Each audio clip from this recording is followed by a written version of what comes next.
A very good afternoon dear students. કેમ છો બધા? આજે આપણે ફરીથી મળ્યા અને આજે આપણે સામાજિક વિજ્ઞાન વિષયનો અભ્યાસ કરવાના છે. લાસ્ટ લેક્ચરમાં આપણે પહેલો ચેપ્ટર જોતા હતા જેમાં આપણે ચાલો ઇતિહાસ જાણીએ તેના વિશે આપણે અભ્યાસ કરીએ છીએ. જેમાં આપણે શું જોયું હતું? તાડપત્રો, ભોજપત્ર, અભિલેખો, તામ્રપત્ર અને સિક્કાઓ. આ બધા વિશે આપણે જોયા કે આ ઇતિહાસ જાણવાના સાધનો છે. આપણે ઇતિહાસ કોની મદદથી જાણી શકીએ? તો તાડપત્ર, ભોજપત્રો, અભિલેખો, તામ્રપત્રો અને સિક્કાઓ. તો આજે આપણે તેનાથી આગળ કરીએ અને આજે આપણે પહેલું ચેપ્ટર પતાવી દઈએ. તો ચાલો જોઈએ આગળ. ઇતિહાસના અભ્યાસીઓ, પુરાતત્વ શાસ્ત્રીઓ, ઇતિહાસકારો અને પ્રવાસીઓ, આના વિશે અભ્યાસ કરવાના છે.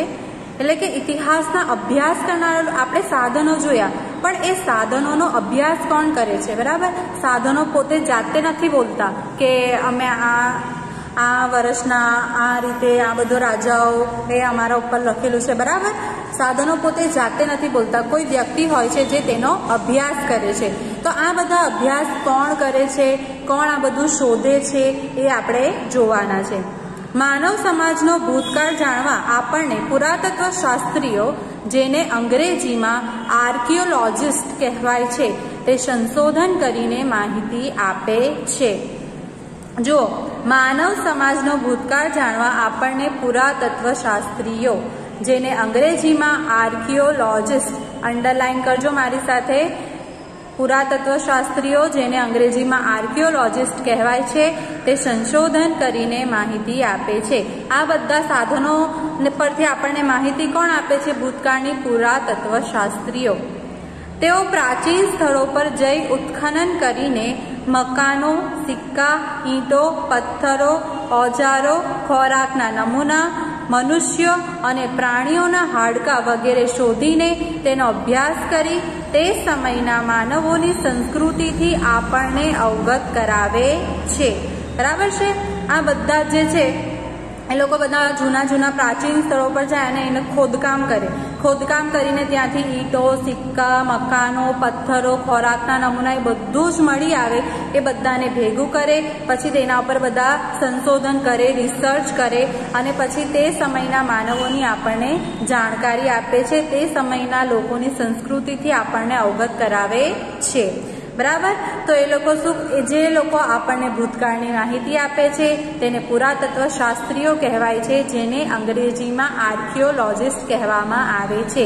તે લોકો શું કરે છે? આવી પ્રાચીન જગ્યાઓ પર જઈને ખોદકામ કરે છે અને ઈંટો, પથ્થરો, મકાનો આ બધાથી એ બધું ભેગું કરે છે, તેના પર સંશોધન કરે છે અને એ સંશોધન કરીને એના ઉપર બધી પ્રક્રિયા કરે, બધું કેમિકલ નાખે, એમને ખબર પડે કે આ કેટલા વર્ષ જૂનું હશે. એ બધું જ કરીને પછી આપણી સામે તેની માહિતી રજૂ કરે છે. પ્રાચીન કાળથી મનુષ્ય એક જગ્યાએથી બીજી જગ્યાએ પ્રવાસ કરતો રહ્યો છે. ઘણા પ્રવાસીઓ બીજા દેશોમાં જઈને ત્યાંના જીવનની નોંધ પણ કરતા હતા. આવા પ્રવાસીઓના પ્રવાસ વર્ણનમાંથી આપણને જે તે દેશના ઇતિહાસ અને સંસ્કૃતિની જાણકારી મળે છે. જુઓ, પ્રાચીન કાળથી બધા લોકો શું એક જગ્યાએથી, હમણાં બી તમે જોઈ લો, બધા એક દેશમાંથી બીજા દેશમાં ફરવા માટે જાય છે. તે કેમ જાય છે? ત્યાંની બધી સંસ્કૃતિને જાણવા માટે, ત્યાંના લોકોને જાણવા માટે, ત્યાંના લોકો શું ખાય છે, શું પીવે છે, ત્યાંના લોકો કેવી રીતે રહે છે, કેવા કપડાં પહેરે છે, આ બધું જ જાણવા માટે આપણે એ બીજા દેશમાં ફરવા માટે જઈએ છીએ. તો એ લોકો શું કરે છે? એકબીજાના દેશોમાં ફરે અને પછી તેનું વર્ણન એક બુકમાં કે એમાં કરતા જાય અને પછી એ આપણી સમક્ષ મૂકે. તો આપણને બી ખબર પડે કે આ દેશના લોકો આવી રીતે ખાય છે, આ પીવે છે, આવી રીતે રહે છે, આવા કપડાં પહેરે છે, આ ધર્મોની ઉજવણી કરે છે, આ ઉત્સવોની ઉજવણી કરે છે, અમુક તહેવારોની ઉજવણી કરે છે, એ લોકોના તહેવારો કયા કયા છે. તો આવા બધા પ્રવાસીઓ જે પ્રવાસ વર્ણન કરે છે, પોતાના અનુભવો લખે છે, તેના પરથી આપણને બીજી સંસ્કૃતિઓ વિશે પણ ખબર પડે છે. તેમાં મેગેસ્થનીસ, પ્લિની, ફાહિયાન, યુઅનશ્વાંગ જેવા મુસાફરોનો સમાવેશ થાય છે. આ બધા મુસાફરોના નામ છે. પુરાતત્વ આ બધા મુસાફરોના નામ છે. આ નામ તમારે યાદ રાખવાની જરૂર નથી, આ તમારી માહિતી માટે છે. એ લોકો શું એક દેશમાંથી બીજા દેશમાં ફર્યા કરે અને પછી પ્રવાસ વર્ણન કરે, જેનાથી આપણને અન્ય દેશો વિશે ખબર પડે છે. પુરાતત્વ શાસ્ત્રીઓ અને ઇતિહાસકારોના સંશોધનોથી આપણને ઉત્તર પશ્ચિમ ભારતમાં સિંધુ નદીના કિનારે પાંગરેલી મહાન સભ્યતાના દર્શન થાય છે. આ પુરાતત્વ શાસ્ત્રીઓ એ બધાના સંશોધનના કારણે જ આપણને સિંધુ ખીણની સંસ્કૃતિ, સિંધુ નદી જે છે, નદીનું નામ શું છે? સિંધુ. સિંધુ નદીના કિનારે પાંગરેલી મહાન સભ્યતા એટલે કે આપણો ભારત દેશ. આપણો દેશ એ સિંધુ નદીના કિનારે વસેલો છે. ભારતમાં આજથી 4500 વર્ષ પહેલા, 4500 વર્ષ પહેલા અનેક શહેરો અસ્તિત્વમાં હતા. એ જ રીતે ગંગા નદીની આસપાસના ક્ષેત્રોમાં આજથી 2500 વર્ષ પહેલા ઘણા બધા શહેરોનો વિકાસ થયો હતો, તે પણ જાણી શકાય છે. જો આજથી 4500 વર્ષ પહેલા અનેક શહેરો અસ્તિત્વ હતા ભારતમાં. એ જ રીતે ગંગા નદીની આસપાસના ક્ષેત્રમાં, ગંગા નદીની તો બધા તમે પરિચિત જ છો, તેના આસપાસના ક્ષેત્રોમાં 2500 વર્ષ પહેલા બી ઘણા બધા શહેરોનો વિકાસ થયો હતો, તે જાણી શકાય છે. કોની મદદથી? તો આવા પુરાતત્વ શાસ્ત્રીઓ અને ઇતિહાસકારોએ જે બધા સંશોધનો કરી છે, જે બધી શોધો કરી છે, તેની મદદથી. આ બધા સાધનોથી તે સમયના માનવ સમાજના રીત રિવાજો, ખોરાક, પોશાક અને ટેકનોલોજી તથા સંસ્કૃતિની માહિતી મળે છે. આ બધા જે સંશોધનો થયા છે તેના મદદથી આપણે તે સમયના બધા માનવો વિશે, તેમની સંસ્કૃતિ વિશે, તેમની ખાણીપીણી વિશે, તેમના રીતિ રિવાજો વિશે આપણે જાણી શકીએ છીએ. ભારતના અનેક શહેરો અને ગામડાઓ શોધી તેમણે આપણને કપાસ, જવ, ઘઉં ઉપરાંત તે સમયના પ્રાણીઓની માહિતી આપે છે. ક્યાં? ભારતમાં તેમણે અનેક શહેરો અને ગામડાઓ શોધી કાઢ્યા અને ત્યાંના ખોરાક વિશે, તેની રહેણીકરણી વિશે, પ્રાણીઓ વિશે આપણને માહિતી આપે છે. ઇતિહાસકારો ભૂતકાળનું અધ્યયન કરનારા મહત્વના વિદ્વાનો છે. ઇતિહાસકારો કોણ છે? ભૂતકાળનો, એ આપણને પાછલા વર્ષોના લોકોની માહિતી આપે છે. તે એક મહત્વના વિદ્વાનો છે. તેઓ મળી આવેલા સાધનોનું વર્ગીકરણ કરે છે, સંશોધન કરે છે, હસ્તપ્રતો, દસ્તાવેજો, અભિલેખોમાંથી માહિતી એકત્રિત કરે છે અને પછી યોગ્ય રીતે તેનું આલેખન કરે છે. પુરાતત્વ શાસ્ત્રીઓ અને ઇતિહાસકારો ભૂતકાળને આપણી સમક્ષ જીવંત કરે છે. તે શું કરે છે કે આવું બધું ખોદકામ કરે છે અનેક જગ્યાઓ પર, અને ખોદકામ કરીને જે બી બધા સાધનો મળે છે તેના ઉપર એ લોકો સંશોધન કરે છે. ત્યાંથી એ લોકોને જે બી મળે બધું હસ્તપ્રતો, આપણે જોયું તામ્રપત્ર, ભોજપત્ર, તાડપત્રો, આ બધા શું છે? હસ્તપ્રતો છે, લખેલું છે. તો તે બધામાંથી એ લોકો માહિતી એકત્ર કરે છે અને પછી તેનું યોગ્ય રીતે આપણી સમક્ષ વર્ણન કરે છે. કારણ કે તે સમયની ભાષાઓ અલગ હતી અને આ સમયની ભાષા અલગ છે. તો તે ભાષાનું, તે સમયની ભાષાનું આ સમયની ભાષામાં એ લોકો ભાષાંતર કરે છે. જેવી રીતે આપણે ઇંગ્લિશનું ગુજરાતીમાં કરીએ છીએ, હિન્દીનું ગુજરાતીમાં કરીએ છીએ, સંસ્કૃતનું ગુજરાતીમાં કરીએ છીએ, તો એવી જ રીતે આ બધા શાસ્ત્રીઓ તે સમયની ભાષાનું આ સમયની ભાષામાં ભાષાંતર કરે છે, જેથી આપણને વધારે સારી રીતે સમજ પડી શકે.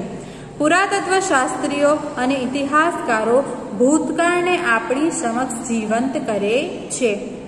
એ લોકો ભૂતકાળને આપણી સમક્ષ રજૂ કરે છે. તેથી આવા પુરાતત્વ શાસ્ત્રીઓ, જેને અંગ્રેજીમાં આર્કિયોલોજિસ્ટ કહેવામાં આવે છે, એ ખૂબ વિદ્વાન ગણાય છે, મહત્વના વિદ્વાનો છે એ લોકો. તો ચાલો વિદ્યાર્થી મિત્રો આગળ જોઈએ. ભૂમિનું નામ એટલે કે હવે આપણને આપણા દેશની માહિતી આપી છે. આપણો દેશ કેવી રીતે અસ્તિત્વમાં આવ્યો? આપણો દેશ એટલે કે ભારત. તો આપણે આપણા દેશને બે નામોથી ઓળખીએ છીએ, જો ઇન્ડિયા અને ભારત. જો તમે ધ્યાન આપ્યું હશે ને તો બધા જ દેશોના ગુજરાતીમાં બી એ જ નામ હોય છે અને બધા જ દેશોના ઇંગ્લિશમાં બી એ જ નામ હોય છે. જેવી રીતે ઓસ્ટ્રેલિયા નામ છે, બરાબર, એક દેશનું નામ છે. તો ઓસ્ટ્રેલિયા ગુજરાતીમાં બી ઓસ્ટ્રેલિયા કહેવાય અને ઇંગ્લિશમાં બી ઓસ્ટ્રેલિયા. આફ્રિકા અને ગુજરાતીમાં બી આફ્રિકા કહેવાય અને ઇંગ્લિશમાં બી આફ્રિકા. તો આપણા દેશનું અલગ છે. આપણા દેશને આપણે ગુજરાતીમાં ભારત કહીએ છીએ, જ્યારે અંગ્રેજીમાં આપણે તેને ઇન્ડિયા કહીએ છીએ, બરાબર. એ બંને એક નામ નથી. તો એની પાછળનું કારણ શું છે તે આપણે જોઈએ. ઇન્ડિયા શબ્દ ઇન્ડસ પરથી ઉતરી આવેલો છે, જેને સંસ્કૃત ભાષામાં સિંધુ કહેવાય છે. આની નીચે અંડરલાઈન કરજો કે ઇન્ડિયા શબ્દ ઇન્ડસ પરથી ઉતરી આવેલો છે, જેને સંસ્કૃત ભાષામાં સિંધુ કહેવાય છે. સિંધુ એક નદીનું નામ છે. પ્રાચીન ઈરાન અને ગ્રીસના લોકો સિંધુ નદીથી પરિચિત હતા. કયા દેશના લોકો? ઈરાન અને ગ્રીસ. તેઓ આજથી 2500 વર્ષ પહેલા તે પ્રદેશના સંપર્કમાં આવ્યા હતા. ઈરાનીઓ સિંધુ નદીને હિન્ડોસ અને ગ્રીસના લોકો ઇન્ડસ કહેતા. ઈરાન અને ગ્રીસના લોકો આના સંપર્કમાં સિંધુ નદીના સંપર્કમાં આવ્યા હતા. તો બંને લોકો સિંધુ નદીને અલગ અલગ નામથી બોલાવતા. ઈરાનીઓ સિંધુ નદીને હિન્ડોસ કહેતા. અંડરલાઈન કરજો, ઈરાનીઓ સિંધુ નદીને શું કહેતા? હિન્ડોસ. જ્યારે ગ્રીસના લોકો શું કહેતા? ઇન્ડસ. હ અને ઈનો ફરક છે, બાકી પાછળ તો હિન્ડોસ અને ઇન્ડોસ. બરાબર, એવું જ છે. તેઓ આ નદીના પૂર્વ કિનારાને ઇન્ડિયાથી ઓળખતા. આ નદીના પૂર્વ કિનારાને શેનાથી ઓળખતા હતા? ઇન્ડિયાથી ઓળખતા. ભારત એવું નામ ઋગ્વેદમાંથી આપણને જાણવા મળે છે. ભરત નામનો માનવ સમૂહ ઉત્તર પશ્ચિમ ભારતમાં આવીને વસેલો. તેના નામ પરથી આપણો દેશ ભારત તરીકે ઓળખાય છે. આ સમૂહનો ઉલ્લેખ સંસ્કૃતની આરંભિક કૃતિ ઋગ્વેદમાં પણ મળે છે. જુઓ, આ જે ઈરાન અને ગ્રીસના લોકો હતા તે સિંધુ નદીને હિન્ડોસ અને ગ્રીસના લોકો ઇન્ડસ નામથી ઓળખતા હતા. તો શું કરતા? આ નદીના પૂર્વ કિનારાને ઇન્ડિયાના નામથી ઓળખતા. સિંધુ ખીણની પૂર્વ કિનારાની સાઈડ આપણો ભારત દેશ વસેલો છે. તે લોકો તેને શું કહેતા? ઇન્ડિયા કહેતા. ભારત એવું નામ આપણને આપણા 4 વેદો છે, ખબર છે ને? સામવેદ, ઋગ્વેદ, યજુર્વેદ, એ શું છે? આપણા બધા વેદો છે. તેમાંથી જે ઋગ્વેદ છે એમાં આપણા દેશનું નામ ભારત એવું જોવા મળે છે અને આપણને તેના પરથી આપણા દેશનું નામ ખબર પડે છે. ભરત નામનો માનવ સમૂહ ઉત્તર પશ્ચિમ ભારતમાં આવીને વસેલો. આ માનવ સમૂહનું નામ હતું ભરત, જે ઉત્તર પશ્ચિમમાં આવીને વસેલો હતો. તેના નામ પરથી આપણો દેશ ભારત તરીકે ઓળખાય છે. એ ભરત નામનો જે માનવ સમૂહ હતો તેનું ઉલ્લેખન પણ ઋગ્વેદમાં જ કરેલું છે. આ સમૂહનો ઉલ્લેખ સંસ્કૃતની આરંભિક કૃતિ ઋગ્વેદમાં પણ મળે છે. ઋગ્વેદમાં તો છે જ, અને સંસ્કૃતની કૃતિમાં પણ આપણને તેનો ઉલ્લેખ જોવા મળે છે. શેમાં? ઋગ્વેદમાં આપણને ભારતનો ઉલ્લેખ જોવા મળે છે, જેથી ઇંગ્લિશમાં આપણા દેશનું નામ ઇન્ડિયા છે, જ્યારે ગુજરાતીમાં આપણા દેશનું નામ ભારત છે. ભારત કેમ છે? કારણ કે તે ઋગ્વેદમાં ભારત આપેલું છે તેથી. અને ઈરાન અને ગ્રીસના લોકો તેને ઇન્ડસ કહેતા હતા, તેથી તેના પરથી આપણા દેશનું નામ ઇન્ડિયા પડેલું છે. ક્લિયર થયું બધાને? જુઓ, આગળ આવે છે સાલવારી, એટલે કે આપણે આપણા જે વર્ષના દિવસો છે, આપણે વર્ષ કઈ રીતે ગણીએ છીએ એ બધું હવે આપણે જોઈએ કે આપણા દેશમાં આપણે વર્ષો કેવી રીતે ગણ્યા. કે હમણાં 2021 ચાલે છે, તો 2021 કઈ રીતે ચાલે છે તો તે આપણે જોઈએ. ઇતિહાસમાં સમયનું ખૂબ મહત્વ છે. આપણે જોઈએ કે આટલા વર્ષ પૂર્વે આ થયું, આટલા વર્ષ પહેલાં આ થયું, કોરોના 2019માં આવ્યું, એટલે આવનારા 50 વર્ષો પછી આ કોરોના આપણો ઇતિહાસ ગણાશે. તો એ બધું આપણે વર્ષો કઈ રીતે ગણીએ છીએ? ઘટનાઓ સમય અને સ્થાનની સાથે જ લખી શકાય છે. કોઈ બી ઘટના આપણને વર્ણવવી હોય, કોઈ બી ઘટના કહેવી હોય તો આપણે તેની સાથે સમય પણ કહેવો પડે અને તે દિવસ અને સ્થાન પણ આપણે કહેવું પડે કે એ ઘટના ક્યારે થઈ હતી. આપણે સમયને તારીખ, માસ અને વર્ષ સાથે સાંકળીને સમજીએ છીએ. આપણે સમયને કઈ રીતે સમજીએ? તો આપણે તારીખ કહીએ, મહિનો કહીએ અને વર્ષ કહીએ. તારીખ, માસ અને વર્ષ સાથે સાંકળીને સમજીએ છીએ. જેવી રીતે કોરોના 2019માં આવ્યો, બરાબર? તો એ આપણે 2020માં આવ્યું. તો 2020 આપણે એમ ચોક્કસ સમય છે કે 2020માં આવ્યો, આપણે તેને વર્ષ સાથે સરખાવીએ છીએ. જેમ કે 20 જુલાઈ 2018 અને શુક્રવાર. આપણને 20 જુલાઈએ કોઈ બી ઘટના બનેલી હતી તો આપણને તેને સપ્ટેમ્બરમાં કહેવી હોય તો આપણે કઈ રીતે કહીએ?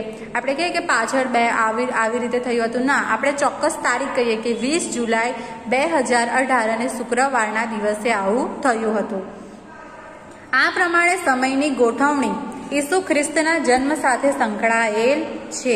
તો આજે બધા વર્ષ, દિવસ, વાર, મહિનાઓ આપણે ગણીએ છીએ તે કોની સાથે સંકળાયેલ છે? તો ઈસુ ખ્રિસ્ત. આપણે ઈસવીસન કહીએ છીએ તો ઈસવીસન જે નામ છે તે બી ઈસુ ખ્રિસ્ત પરથી પડેલું છે. ખ્રિસ્તી ધર્મના સ્થાપક ઈસુ ખ્રિસ્તના જન્મને દુનિયામાં કાળગણના સાથે જોડવામાં આવ્યો છે.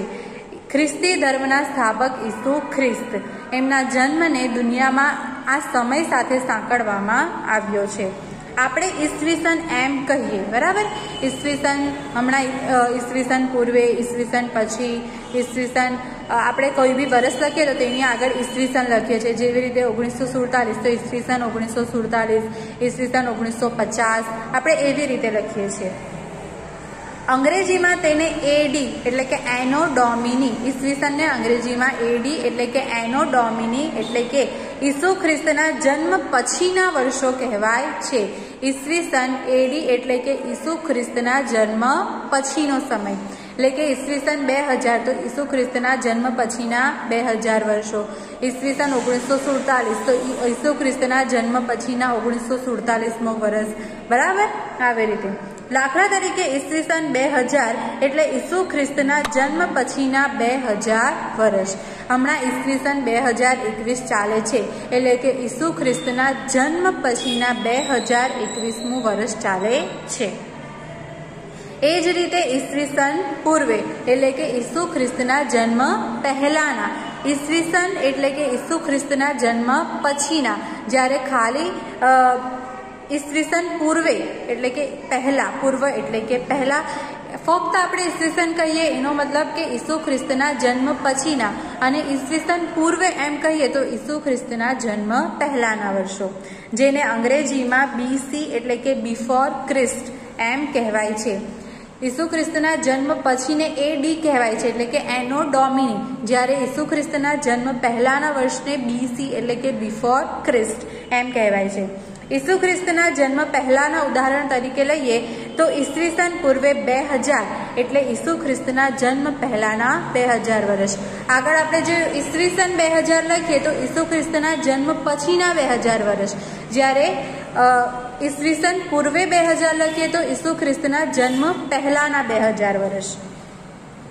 જો અહીંયા તમને સમય રેખા આપેલી છે જેમાં વચ્ચે 0 આપેલું છે અને 0ની આગળ ઈસવીસન પૂર્વે એટલે કે ઈસુ ખ્રિસ્તના 0 છે તે ઈસુ ખ્રિસ્તનો જન્મ છે, એના પહેલાના જે વર્ષો છે તેને ઈસવીસન પૂર્વ કહેવાય અને એના જન્મ પછીના જે વર્ષો છે તેને ઈસવીસન પછી કહેવાય. જન્મ પહેલાના વર્ષને બીસી એટલે કે બિફોર ક્રિસ્ટ જન્મ પહેલાનું કહેવાય છે અને જન્મ પછીનો જે વર્ષ છે તેને એડી એટલે કે એનો ડોમિની કહેવાય છે. પછી નીચે તમને જે સમય રેખા આપેલી છે તેની માહિતીઓ આપેલી છે. એમાં આપેલું છે કે ઘણીવાર સાલવારીને એડીને બદલે સીઈ અને બીસીને બદલે બીસીઈ તરીકે પણ લખવામાં આવે છે. સીઈ એટલે કે કોમન એરા, બરાબર. એટલે કે એડીની જગ્યાએ આપણે તેને સીઈ પણ કહી શકીએ. તો સીઈને ફૂલ ફોર્મમાં શું કહેવાય? કોમન એરા એટલે કે સાધારણ યુગ. જ્યારે બીસીઈ એટલે કે બિફોર કોમન એરા. જેવી રીતે એડી હતું કે જે ઈસુ ખ્રિસ્તના જન્મ પછી અને બીસી એટલે ઈસુ ખ્રિસ્તના જન્મ પહેલા, તો એવી જ રીતે સીઈ એટલે ઈસુ ખ્રિસ્તના જન્મ પછી કોમન એરા એટલે કે સાધારણ યુગ, જ્યારે બીસીઈ એટલે કે બિફોર કોમન એરા એટલે સાધારણ યુગની પહેલા. ખ્રિસ્તી ધર્મ વિશ્વના મોટા ભાગના રાષ્ટ્રો સાથે સંકળાયેલો હોવાથી અનેક રાષ્ટ્રોની જેમ આપણે ભારતમાં પણ આ જ સાલવારીનો પ્રયોગ કરીએ છીએ. એટલે આ ખ્રિસ્તી ધર્મ સૌથી વધારે આખી દુનિયામાં જે ધર્મ પડાય છે તે ખ્રિસ્તી ધર્મ છે. ઈસુ ખ્રિસ્તને માનનારા લોકો આપણા દુનિયામાં સૌથી વધારે છે. તેથી બધા આ જ સાલવારીનો, ઈસુ ખ્રિસ્તની જે સાલવારી છે તેનો જ આપણે ઉપયોગ કરીએ છીએ. ઘણીવાર બીપી એટલે કે બિફોર પ્રેઝન્ટ શબ્દનો પણ ઉપયોગ થાય છે. પછી તમને નીચે આટલું જાણો આપેલું છે જેમાં આપણે જે ભણી ગયા છે તે જ આપેલું છે. બીસી એટલે કે બિફોર ક્રિસ્ટ, એડી એટલે કે એનો ડોમિની, શિલાલેખ એટલે કે પથ્થર કોતરીને લખાયેલ લેખ, અને ભોજપત્ર એટલે કે ભુર્જ નામના વૃક્ષોની પાતળી આંતરછાલ. ઇતિહાસ જાણવાના અન્ય જે સ્ત્રોતો છે એ બધું જ મેં તમને આ પાઠમાં આપણે શું જોયું, ચેપ્ટર આપણો અહીંયા પતી જાય છે. તેમાં આપણે તાડપત્રો જોયા, ભોજપત્ર, ઇતિહાસ જાણવાના સાધનો જોયા. ઇતિહાસ જાણવાના સાધનોમાં આપણે તાડપત્રો, ભોજપત્ર, તામ્રપત્રો, શિલાલેખો, પછી આપણે શું જોયું? અભિલેખો અને શિલાલેખો એક જ કહેવાય, બરાબર. પછી આપણે સિક્કાઓ જોયા. ત્યારબાદ આપણે ઇતિહાસ કોણ શોધી લાવે છે તો પુરાતત્વ શાસ્ત્રીઓ, ઇતિહાસકારો, એના વિશે અભ્યાસ કર્યો. પછી આપણા ભારત ભારતનું નામ ભારત અને ઇન્ડિયા કઈ રીતે પડ્યું, સિંધુ ખીણની સંસ્કૃતિ, સિંધુ નદીના કિનારે આપણો દેશ વસેલો છે તે જોયું, અને આપણે આપણા વર્ષો કઈ રીતે ગણીએ છીએ, ઈસવીસન પૂર્વે, ઈસવીસન પછી, એ બધું આપણે જોયું. તો અહીંયા આપણું આ ચેપ્ટર પૂરું થાય છે. તો વિદ્યાર્થી મિત્રો, આનું જે સ્વાધ્યાય છે એ તમારે જાતે કરવાનું છે. મેં તમને બધી જ સમજ આપી છે. તો આનું જે સ્વાધ્યાય છે જેમાં વિકલ્પો છે, પછી નીચે ટૂંકમાં ઉત્તર આપો છે, અને નીચે ત્રીજો પ્રશ્ન છે જોડકા. તો આ 3 પ્રશ્ન તમારે જાતે તમારી નોટબુકમાં લખવાના છે. તમારી નોટબુકમાં ચેપ્ટર 1 હેડિંગ આપજો, આજની તારીખ આપજો, અને ત્યાર પછી આ હોમવર્ક કરજો. તમારે જાતે સવાલના જવાબ શોધીને લખવાના છે. તમને કોઈ સમજ નહીં પડે તો તમે એ છોડી દેજો, પછી હું તમને જણાવીશ. Okay, thank you.